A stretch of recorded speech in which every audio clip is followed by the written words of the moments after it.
Hey everyone, welcome back to The Explainer. Today, we're tearing down a massive myth about wealth building. You know, the idea that you need huge amounts of capital, like crores, just to get a foot in the door with real estate. Well, what if I told you that you could start building a property portfolio with literally just 500 rupees? Seriously, think about this. What if you could own office buildings in Bangalore without buying a single property and earn rent from it? In this explainer, you'll understand REITs, the absolute smartest way to invest in real estate with small money. Here is our roadmap for today. First, what exactly are REITs? Second, how do they work? Third, we'll compare them side by side with physical property. Fourth, we'll cover the benefits and the risks. And finally, number 5, we'll figure out exactly who should invest. Let's jump straight into section 1. What are REITs? Let's look at the basics of real estate investment trusts.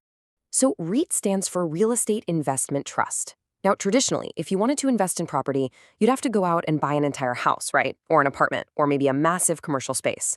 A REIT completely flips that whole model. It's a trust that lets you invest in real estate without ever having to buy the physical property yourself. Instead of buying a whole building, you just buy units of a REIT, and by holding those units, you earn income directly from those real estate assets. The easiest mental model for this is just a simple equation. REITs equals real estate plus the stock market. It takes the solid income-generating power of real estate and it combines it with the total ease and accessibility of the stock market. You're really getting the best of both worlds here. And that brings us to the magic number, 0. That is exactly how many lakhs or crores you need to get started. Because you're buying these units right on the stock market, you can start investing with just a few hundred rupees. It's wild. Section 2. How do REITs work? Let's break down the actual mechanics of your investment. It all boils down to a super simple 3-step process. Step 1. The REIT companies actually go out and own the income-generating properties. Step 2. They lease these places out and collect the rent from their tenants. And then step 3, and this is where you come in, that rental income is distributed straight back to the investors.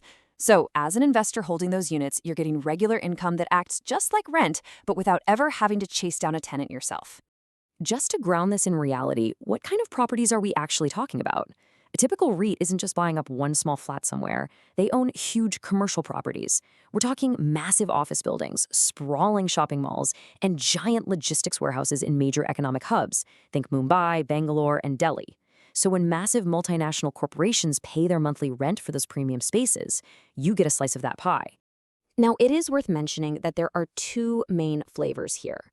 First, we have equity REITs, which is what we just talked about. They buy physical properties and earn money through rent. On the flip side, you have mortgage REITs. Instead of owning the actual buildings, they invest in real estate loans, and they make their money from the interest paid on those loans. Both are just very unique ways to tap into the real estate market. Moving on to section 3, REITs versus physical property. Let's do a side-by-side comparison. Let's look at the traditional real estate paradigm. Buying physical property requires high investment and incredibly high effort, but it gives you very low liquidity. You can't exactly sell a house overnight.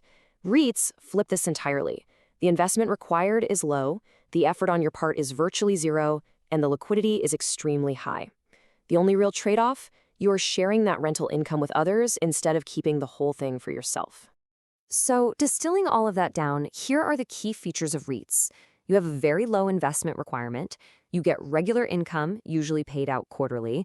You have incredibly high liquidity because they trade on the stock exchange, meaning you can buy or sell anytime during market hours. And crucially, you get diversification. Your money isn't locked up in one single building. It's spread across multiple premium properties, which seriously lowers your risk. Section 4. The benefits and risks. How should we actually evaluate this investment? Let's start with the upside. And honestly, it's pretty compelling. You are generating truly passive income. There is absolutely no property management required from you. No fixing leaky pipes at 2 a.m. The entry barrier is super low, making it highly accessible. And the assets are handled entirely by professional management teams who know exactly how to maximize the value of commercial real estate. But we have to be objective here. There are risks you absolutely need to know about. Because REITs trade on the stock exchange, they are subject to market fluctuations. Their prices will bounce around with the broader market. Secondly, they're impacted by interest rates. When overall interest rates go up, the cost of borrowing for these trusts increases, which can eat into their profits. And finally, you have much lower control. You don't get to decide which building they buy or who they rent to. You're relying completely on that professional team. Which brings us to section 5. Who should invest? Is this actually right for you? Looking at the source data, REITs are an absolute home run for a few specific types of people. They're fantastic for beginners wanting to dip their toes into real estate. They are perfect for people with low capital who thought property was a total pipe dream. They're highly suited for investors who just want hands-off, passive income. And they're the go-to choice for anyone who wants the financial perks of real estate without any of the physical hassles. There's a quote from our source material that just completely nails this. It says, REITs offer real estate exposure without real estate headaches. Honestly, that is the entire value proposition wrapped up in a single sentence. You simply do not need crores to invest in real estate. REITs make real estate investing simple, highly accessible, and totally flexible. They take an asset class that used to be locked behind massive wealth walls, and they open the doors for the rest of us to earn from it.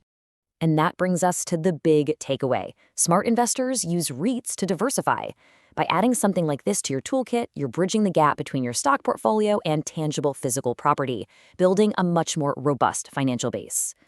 All right, that wraps up our deep dive into REITs. If you found this helpful, make sure to subscribe so you don't miss out on what's next. In our next explainer, real estate versus stocks versus gold. Which one is actually the best investment? We're going to tackle that massive debate. Until then, ask yourself, with commercial real estate being this accessible, what's stopping you from building your property empire today? See you next time.